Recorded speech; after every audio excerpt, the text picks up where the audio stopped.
Okay, so kwentuhan session ulit tayo, 02, 28, 25. So grabe yung ano ngayon, no? Yung rebalancing last day ng February. Ang gulo ng closing kanina. So i-share ko lang sa inyo yung mga ibang trades ko, and at the same time, marami tayong charts na pagkukwentuhan ngayon. So i-ready nyo yung gabi nyo dahil parang ano yata to, 8 or 9 charts. So simulan na natin. So ito first, si Bloom. So ito, grabe yung drop ni Bloom, no? Sobrang steep, sobrang grabe yung drop niya. Tapos yung fair value niya is parang around 8 point something yata per call financial. Tapos ano to, no?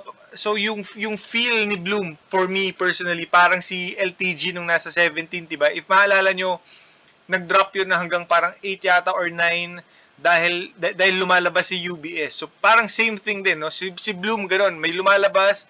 So tingnan natin if last day na yung lumalabas sa broker today or magtutuloy pa next week. So, if makikita nyo yung volume nito ngayon, sobrang taas, is above average. So, sobrang laki ng volume niya ngayon. Tapos, if meron kayong RSI, MACD, ano na to, parang divergence na, pero dapat hindi kayo bibili dahil dun. So, more of ano dapat, parang price is king. Pero at the same time, ako, actually, bumili na ako nito kanina pero konti lang. So, bakit konti lang? Pero nilagay natin siya sa long port natin, sa dividends port. Pero ito, guys, no, si Bloom, kaya konti lang ang binili natin kasi si Bloom, wala tong dividends. Pero ako kasi, yung galaw niya kanina, parang medyo bad buy siya or bad habit. Pero parang, hindi ako makahindi eh. Parang gano'n, no? So, kaya bumili na tayo. So, very exciting to next week.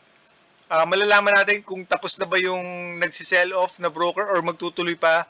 And at the same time, no, yung 2.90 area, itong pinakababang line, yun yung 2016 na low. So very interesting to, guys, no, kung ano mangyayari next week, and at the same time kung paano siya magre-react sa 3 pesos level. Yung pangalawang line sa baba kasi 3 pesos is a significant level, psychological level yan. So tingnan natin kung mag-hold or mabubutas. And at the same time, guys, no, yung pandemic low niya is around 4.03 lang. Nasa MA50, no. So nabutas na 'yon. So tingnan natin, no. Ano kasi si Bloom eh, bad earnings din to.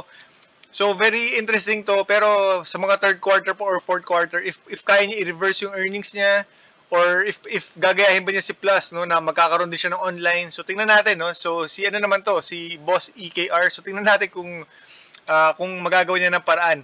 Pero kasi ang ganda ng chart nito, long term, kaya sinama ko to sa long term port ko. Kasi if you look at the big picture, medyo volatile siya, and at the same time nagre-react siya talaga sa pagka natatouch niya yung 3 pesos level yan, no. So ang laki ng fluctuations niya. So kaya ito, tingnan natin, no, kasi baka abutin pa to ng matagal or baka mag-base or mabutas. Kaya konti lang ang binili natin muna. So tingnan natin kung ano mangyayari dito sa coming days. No? So isa yan to sa binili ko kanina. Tapos ang next natin is si FGen. Ito, binili ko rin to recently. Sinama ko to sa long term ko, sa dividend sport ko. So if makikita nyo, guys, no, si FGen sa si AP, pareho silang medyo cheap. Pero mas cheaper kasi si FGen. And at the same time, yung dividends kasi ni FGen pati ni AP medyo parehas, nasa 5 point something. So ito sinama natin to sa port nasa dividends port din natin. So if makikita nyo si AP, ang laki ng volume niya today, 100 something, 180 million, parang 18 million lang yung net foreign buy niya. So makikita nyo si FGen, nagkakaroon lang to ng squeeze or pattern. Pero makikita nyo, guys, no, yung volume niya kanina, parang 12 point something million yan. Yung net foreign buy niya is 12 million. So, parang may mga sumisimpleng foreign. So, tingnan natin kung ano mangyayari dito sa coming days, kung ano mangyayari sa earnings niya. Pero ito, sinama rin natin to sa long term natin, sa dividend sport natin. So, nagsama tayo ng energy. So, ito, no, PX. Ito, grabe yung galaw ni PX kanina. Itong net foreign buy din to, pero nagka-sell off. So, for sure, yung galaw niya na yan kanina, maraming na-hit yan na trail stop. So, tingnan natin to, no? Very interesting to sa coming days. Kasi yung around 4.50, 4.60 previous resistance na yan. So, tingnan natin kung magiging support na yan sa coming days and magre-range trade lang siya dito. Or bubutasin niya in medyo mas malalim na base, no? Kasi 90 degrees chart to. So, tingnan natin, no, kung saan siya magbe-base muna. Tapos yun, pero net foreign buy din to. Kaya very interesting din to and very bullish pa rin to kasi it's above MA20 pa rin, 50, 100, and 200. So, ano lang to, pullback or kailangan lang mag-reset. Saka normal lang yun, may nagtitake profits. Ito naman, isa to sa napakagulong galaw kanina, guys. Si Plus, no? So, ito, grabe si Plus kasi, actually, kanina, nag-green pa to. Parang nag-5 or 4% na green. Nag-38 pa to kanina. Nasa resistance niya. So, akala ko gagawa siya ng new high or magbe-breakout siya kanina. Napakagulo ng galaw nito. Tapos, biglang naging almost negative 9, negative 10%. So, yung previous resistance niya, which is this one. So, niretest niya kanina yon.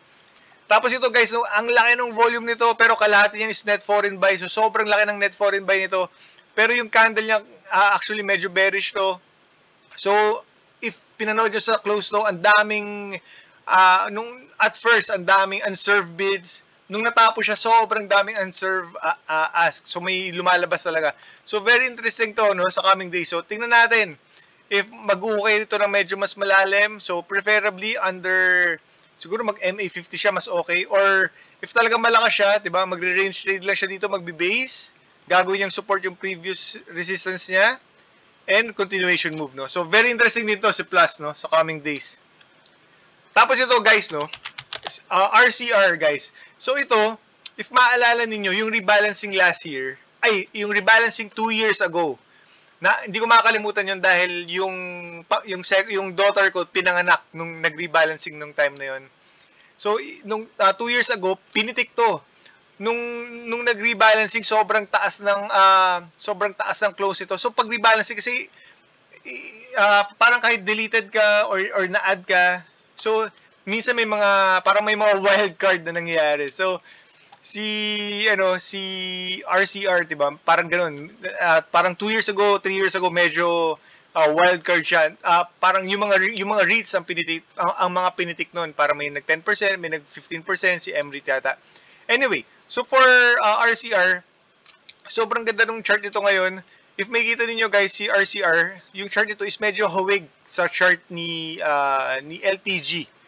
So right now nasa resistance na si RCR. Pero if makikita niyo guys, so meron siyang up channel si RCR, or pag tinanggal niyo naman to, depende how you view it, meron siyang parang nagkakaroon siya ng ascending triangle or nagkakaroon siya ng squeeze na bullish.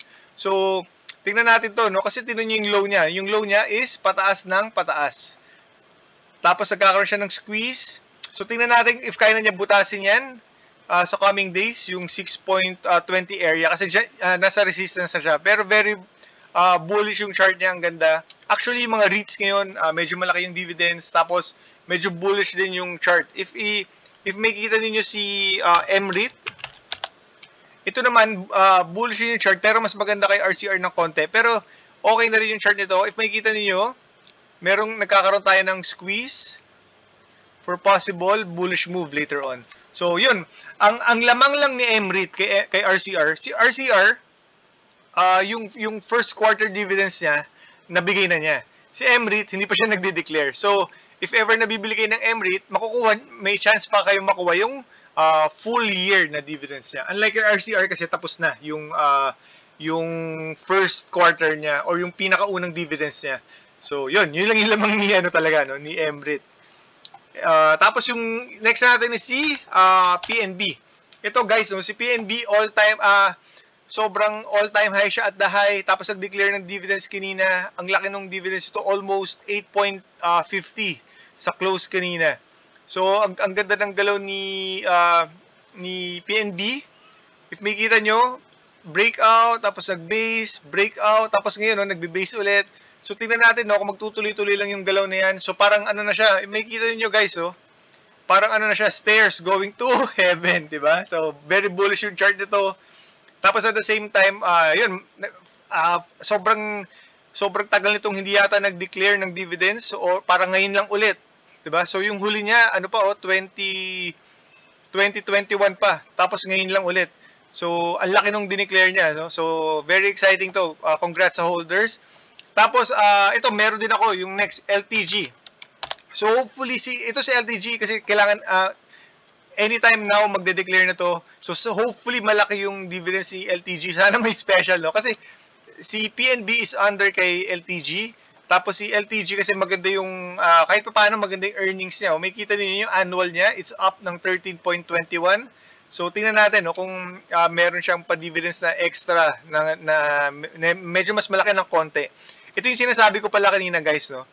May kita niyo yung chart ni RCR kanina, parang almost the same. Nasa resistance, so may kita niyo, tapos pataas ng pataas dito, nagkakaroon tayo ng ascending triangle, nagkakaroon tayo ng squeeze, tapos finally nag-pop si LTG, diba? So hopefully maging ganito yung galaw ni RCR sa coming days. So sobrang ano siya, medyo similar. Itong part na to, similar yung chart ni RCR sa ni LTG. Anyway, so si LTG, ang pinaka-support dito ngayon is around 11.50. So may kita nyo, nagkaroon tayo ng retest dun sa area na yon. Nagkaroon tayo ng retest, yung previous resistance niya, naging support.